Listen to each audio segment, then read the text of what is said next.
মঙ্গলিকর সিলেটের প্রিন্সিপাল মৌলানা মাহমুদুল হাসান।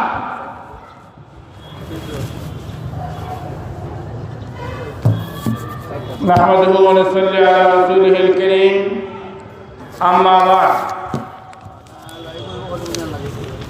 কওমি মাদ্রাসার ইতিহাস ঐতিহ্য ও অবদান শীর্ষক আলোচনা সভা ও উলামা মাশায়েখ সম্মেলনের আজকের ঐতিহাসিক রেজিস্ট্রারি মাঠের এই সমাবেশের সম্মানিত সভাপতি শাইখুল হাদিস হযরত মাওলানা সালেহ আহমদ রশিদি হুজুর দামাত বারাকাতুহু, মঞ্চে উপবিষ্ট ঐতিহ্যবাহী জামিয়া তাওয়াক্কুলিয়া রেঙ্গা মাদ্রাসার স্বনামধন্য মুহতামিম, আমাদের সিলেটের উলামায়ে কেরামের সরতাজ হযরত মাওলানা মহিবুল ইসলাম বুরহান সাহেব দামাত বারাকাতুহুল আলিয়া, মঞ্চে উপবিষ্ট সুনামগঞ্জ দিয়াই সাল্লার মাটি ও মানুষের প্রিয় নেতা, ইসলামী আন্দোলনের অন্যতম রূপকার ডক্টর মাওলানা শোয়েব আহমদ সহ মঞ্চে উপবিষ্ট আমাদের দ্বীন ও দুনিয়া হযরত উলামায়ে কেরাম, প্রিয় সিলেটবাসী, আজকে যে আলোচ্য বিষয় এটা অত্যন্ত ব্যাপক এবং অত্যন্ত বিশাল আলোচনার ব্যাপার। এই সংক্ষিপ্ত পরিসরে এই বিষয়ে আলোচনা করে শেষ করা যাবে না।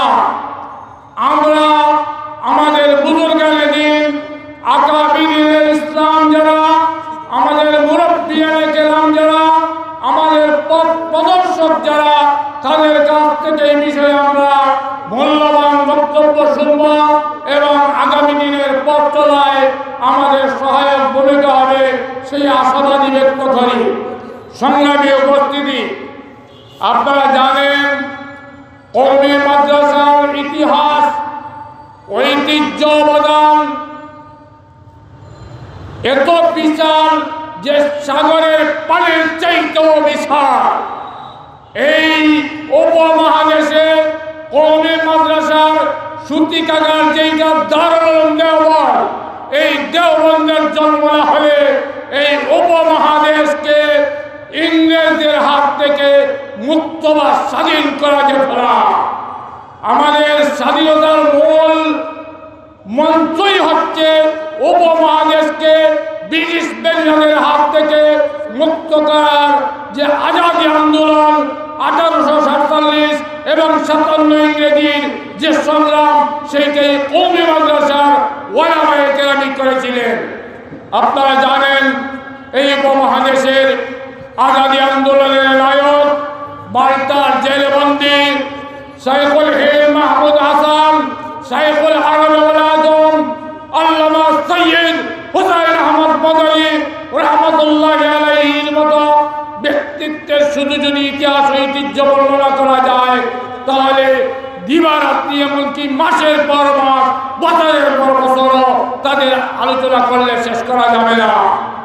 আমরা পরিষ্কার ভাষায় বলতে চাই, আমাদের আসলাফ এবং আকাবিরিনরা আমাদেরকে যে পথ দেখিয়ে গিয়েছেন, কিয়ামত পর্যন্ত ইনশাআল্লাহ আমরা সেই পথে অটল এবং অবিচল থাকার চেষ্টা করব। আমরা পরিষ্কার ভাষায় বলে দিতে চাই, ক্ষমতায় যাওয়ার জন্য কোনো বাতিল শক্তির সাথে হাত মেলানো যাবে না, কোনো বাতিল শক্তির সাথে জোট করা যাবে না। আমরা আমাদের বুজুর্গানের দিন এবং উলামায়ে কেরামের পক্ষ থেকে সেই মেসেজ জাতিকে দিয়েই আমি আমার সংক্ষিপ্ত বক্তব্য এখানে শেষ করলাম। ওয়া আখিরু দাওয়ানা আলহামদুলিল্লাহি রাব্বিল আলামিন।